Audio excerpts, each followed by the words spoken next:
Hello dear students, myself CMA Padmaja Busruk. I will discuss accounting standards.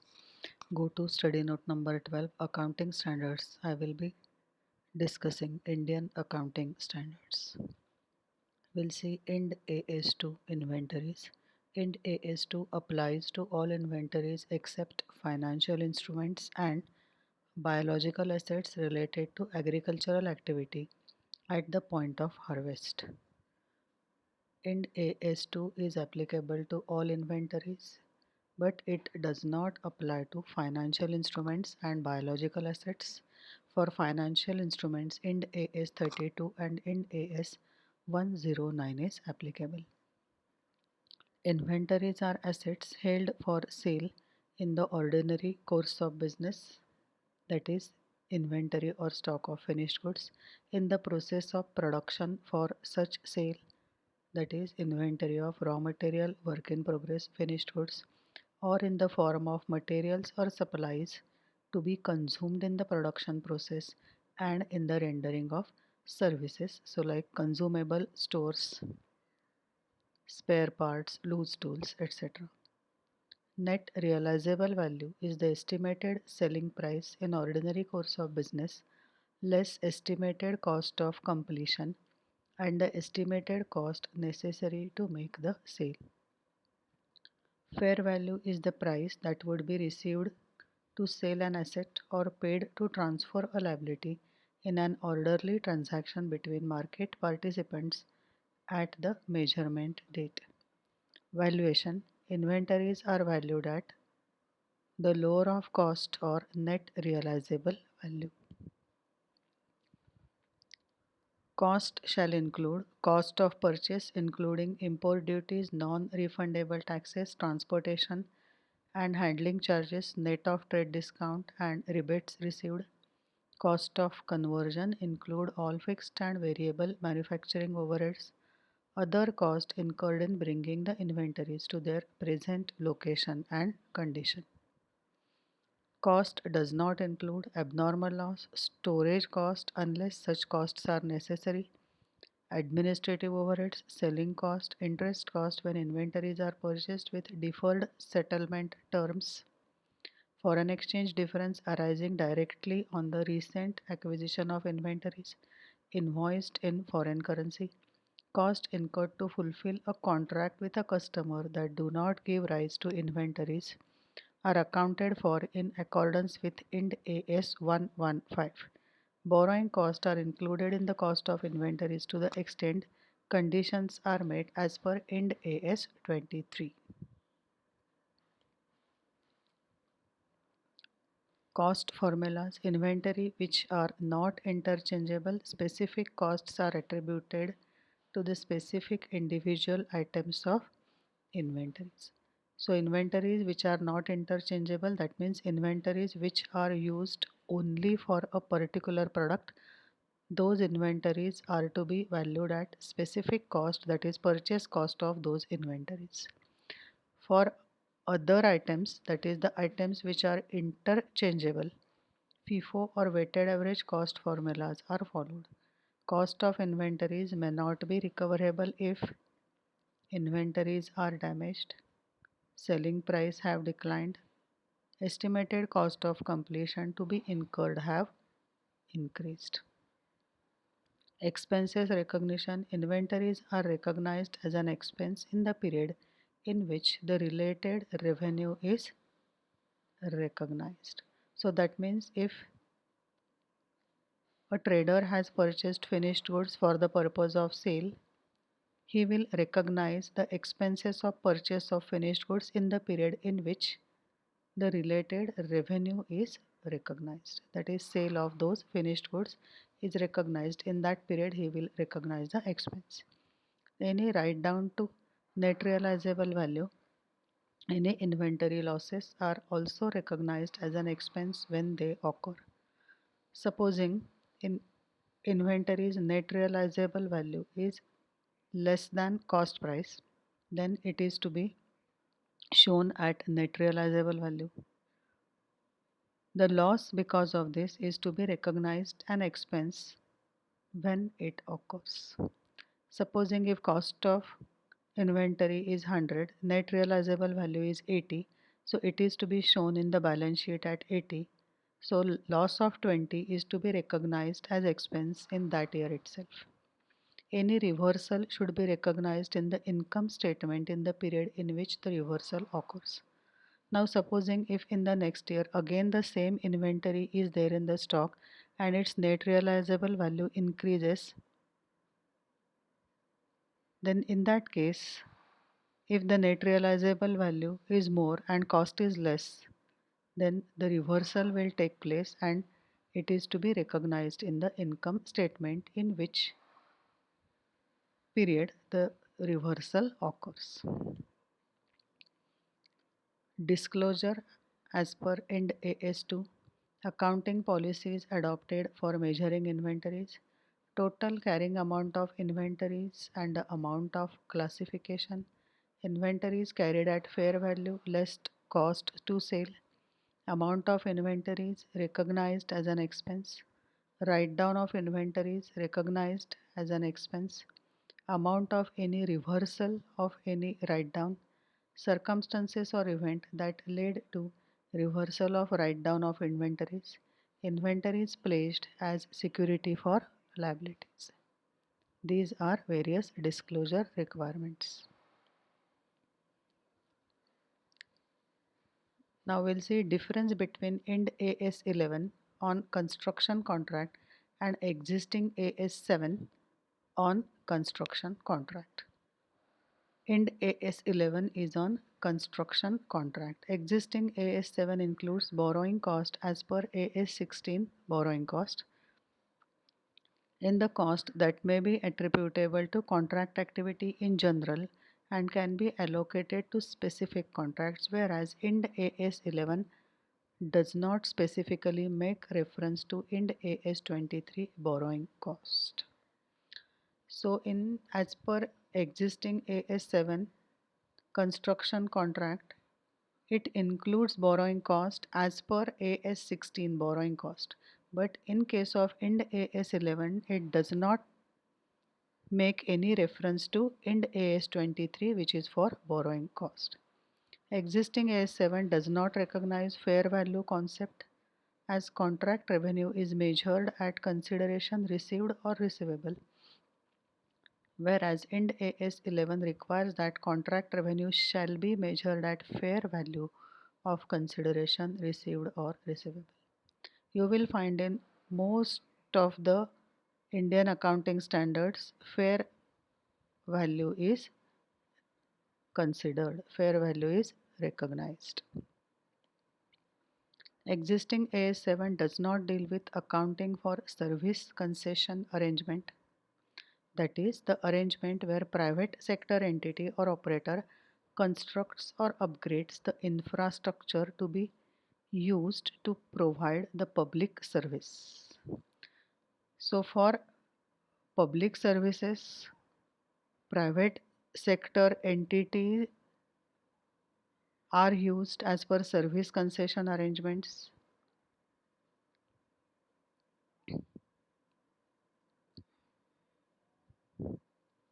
And operates and maintains the infrastructure for a specified period of time, whereas Appendix A of Ind AS 11 deals with accounting aspect involved in service concession arrangement, and Appendix B of Ind AS 11 deals with disclosure of such arrangement.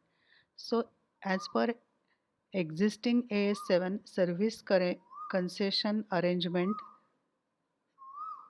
is not allowed, it does not deal with that.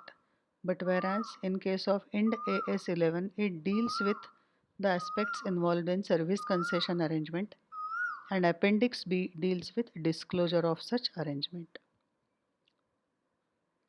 Agreement for construction of real estate are scoped in Ind AS 11.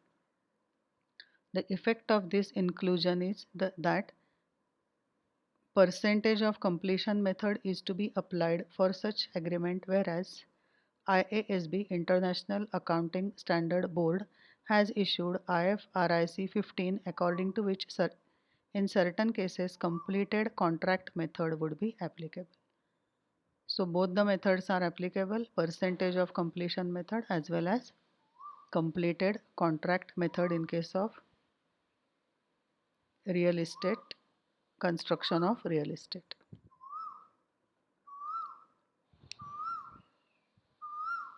Now we'll see difference between Ind AS 18 on revenue and existing AS 9 on revenue recognition.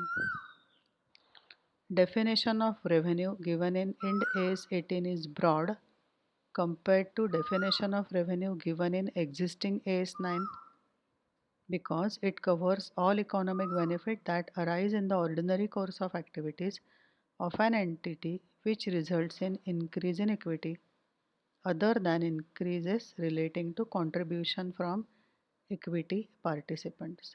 So as per Ind AS 18, revenue includes all economic benefits that arise in the ordinary course of activities which results in increase in equity, but it does not include increase in equity relating to contribution from equity participants, that is equity shareholders.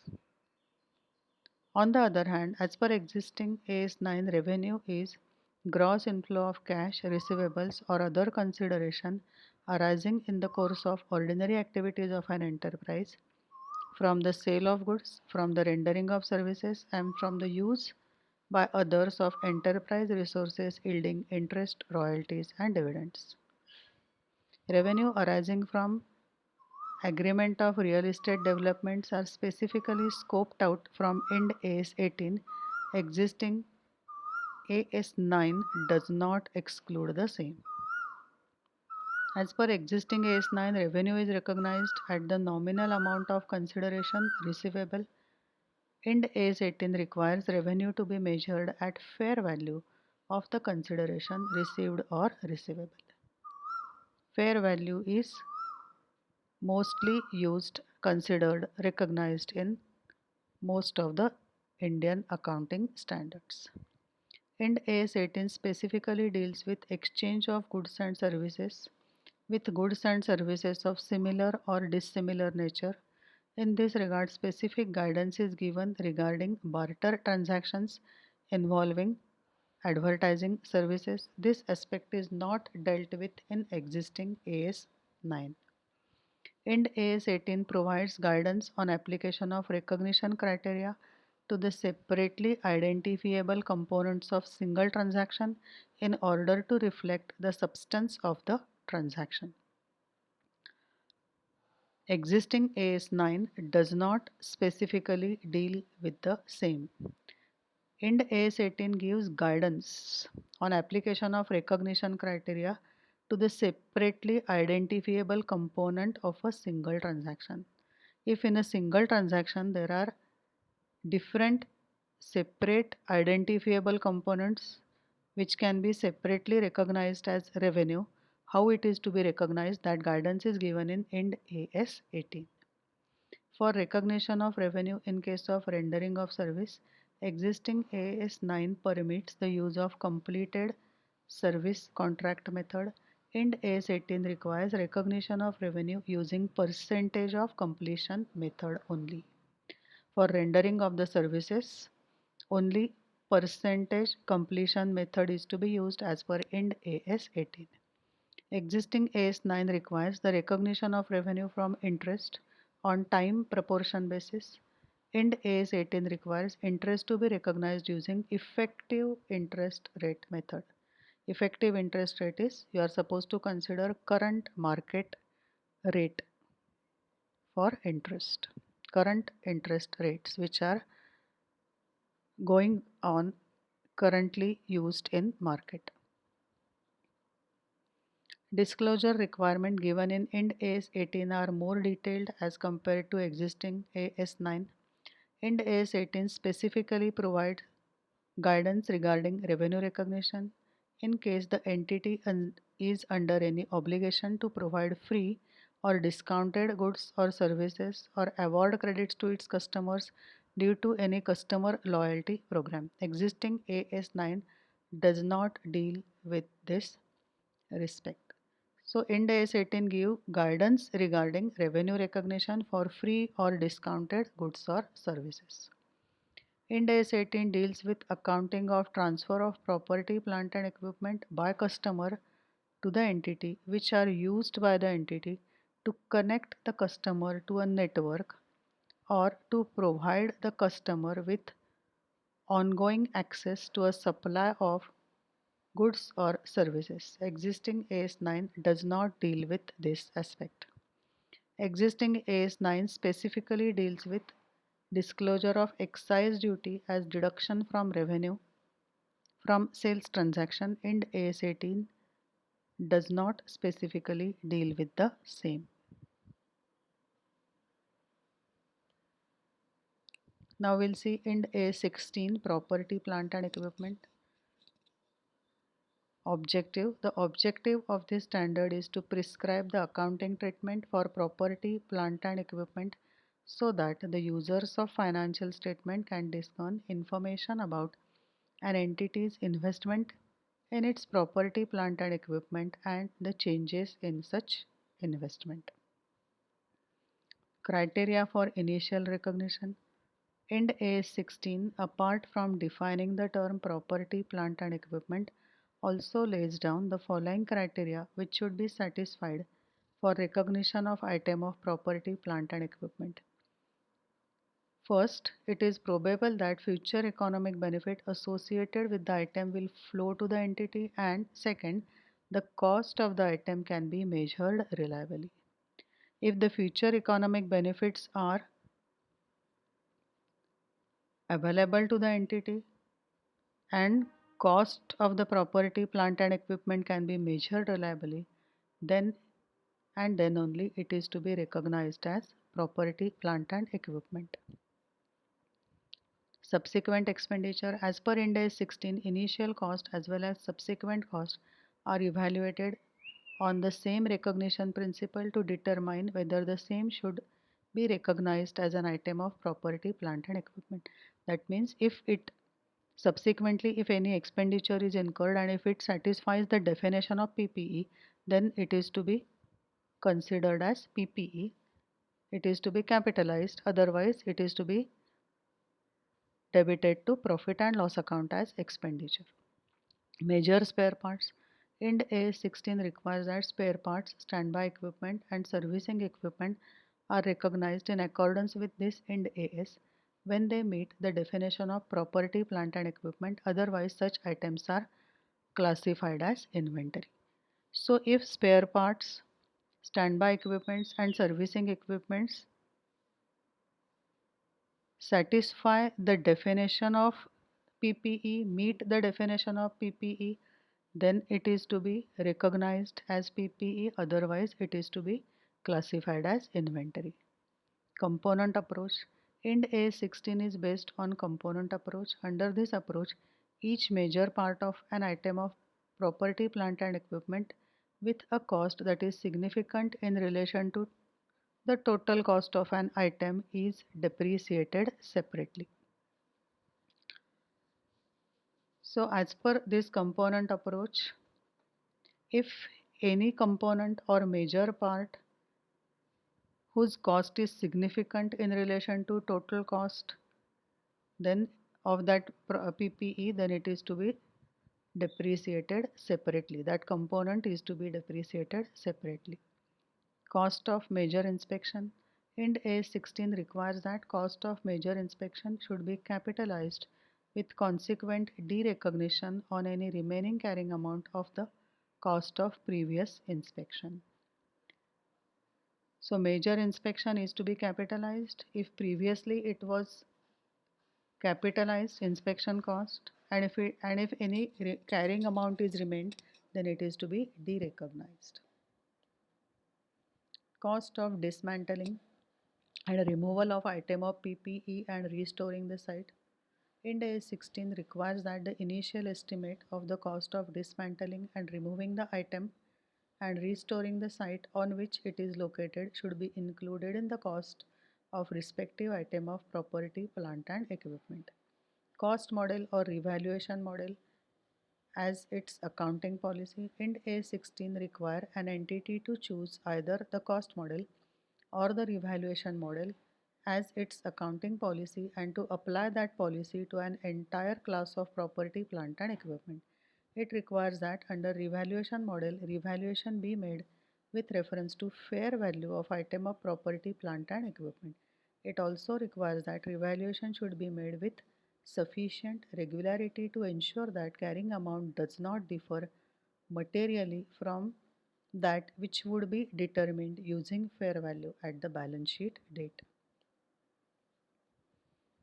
Transfer from revaluation surplus. Ind AS 16 provides that revaluation surplus included in equity in respect of an item of property, plant and equipment may be transferred to the retained earnings when the asset is derecognized. This may involve transferring the whole of the surplus when the asset is retired or disposed of. However, some of the surplus may be transferred as the asset is used by an entity. In such a case, the amount of surplus transferred would be the difference between depreciation based on revalued carrying amount of asset and depreciation based on its original cost. The guidance note provides that if a company has transferred the difference between revalued figure and the book value of fixed asset to the revaluation reserve and has charged the additional depreciation related thereto to its profit and loss account, it is possible to transfer an amount equivalent to accumulated additional depreciation from the revaluation reserve to the profit and loss account or to the general reserve as the circumstances may permit, provided suitable disclosure is made in the accounts. However, the said guidance note also recognizes that it would be prudent not to charge the additional depreciation arising due to revaluation against the revaluation reserve. So, in case of revaluation, that is, if the value of fixed asset is increased, supposing if land is shown in the books at 10 lakhs and as per revalued figures, its value has gone up to 20 lakhs. So, land is to be shown as per revalued figure 20 lakh in the books. So, this 10 lakhs will be transferred to revaluation reserve and entry will be land account debit 10 lakhs to revaluation reserve 10 lakhs. Increase in value of land is 10 lakhs. Now additional, now this is land, so no question of depreciation. But in case of building, if value of building increases, the increased value is transferred to revaluation reserve. If depreciation also increases, then in that case, the increased part of depreciation, whatever is that amount, is transferred from revaluation reserve to either profit and loss account or general reserve as per guidance notes given by ICAI. Restatement with reference to observable market data. Ind AS 16 requires that when the carrying amount of asset is adjusted to the revalued amount, then gross carrying amount may be restated with reference to observable market data or restated proportionately to change in the carrying amount. Self-constructed asset. With regard to self-constructed asset, Ind AS 16 specifically states that the cost of abnormal amount of wasted material labor or the other resources incurred in construction of an asset is not included in cost of the asset. Discounting. In case payment is deferred beyond normal credit terms, Ind AS 16 provides that the cost of property, plant and equipment is the cash price equivalent at the recognition date.